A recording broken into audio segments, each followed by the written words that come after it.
અન્યાશ્રયથી બચવા આપણે શું કરવું જોઈએ? તો કહે છે કે જેણે બ્રહ્મ સંબંધ લીધું છે તેની પ્રતિજ્ઞાનું યથાર્થ જ્ઞાન મેળવવું જોઈએ. એટલે આપણે બ્રહ્મ સંબંધ લીધું છે એમાં જે પ્રતિજ્ઞા કરી છે તેનું યથાર્થ જ્ઞાન મેળવવું જોઈએ. એટલે જ વારંવાર કહેવામાં આવે છે ને કે નિવેદન મંત્રનું દરરોજ સ્મરણ કરવું. અહીં કહે છે કે તેના પાલનમાં તત્પર બનવું જોઈએ. એટલે પ્રતિજ્ઞા લીધી છે તેનું પાલન કરવા માટે તત્પર થવું જોઈએ. આપણા પ્રભુમાં દ્રઢ વિશ્વાસ રાખવો જોઈએ. દુઃખ સહન કરવાની શક્તિ કેળવવી જોઈએ. ભૌતિક સુખોની પાછળ પાગલ બનીને દોડવું ના જોઈએ. સંયમ અને સંતોષથી જીવન જીવવાની ટેવ પાડવી જોઈએ. શ્રી ઠાકોરજીની સેવા અને ગુણગાન કરવા જોઈએ. શ્રી મહાપ્રભુજીનો દ્રઢ આશ્રય રાખવો જોઈએ. શ્રી કૃષ્ણાશ્રયનો વારંવાર પાઠ કરવો જોઈએ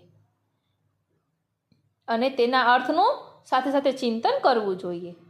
આમ સર્વ રીતે જો શ્રી ઠાકોરજીના બનીને આપણે રહેવા લાગીએ તો અન્યાશ્રયમાંથી અવશ્ય બચી શકાય છે. ખોટી સમજ અને બીજાઓના ખોટા ભયથી ઘણીવાર આપણે અન્યાશ્રય કરી બેસતા હોઈએ છીએ.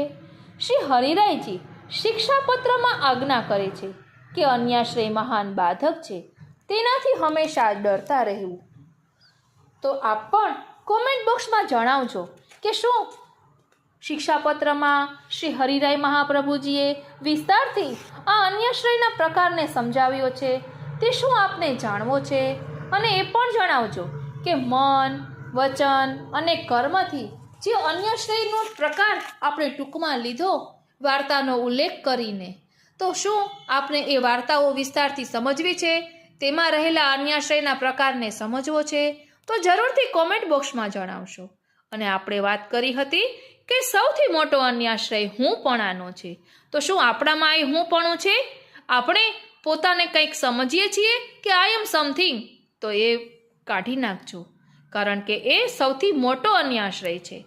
અને એટલું જ નહીં, અન્યાશ્રયથી કેટલી તકલીફ થાય, કેવું કેવું થાય એના પ્રકટ પ્રમાણો પણ મળી આવે છે. શું આપને એ જાણવા છે? અને જાણવા હોય તો જરૂરથી કોમેન્ટ બોક્સમાં જણાવશો.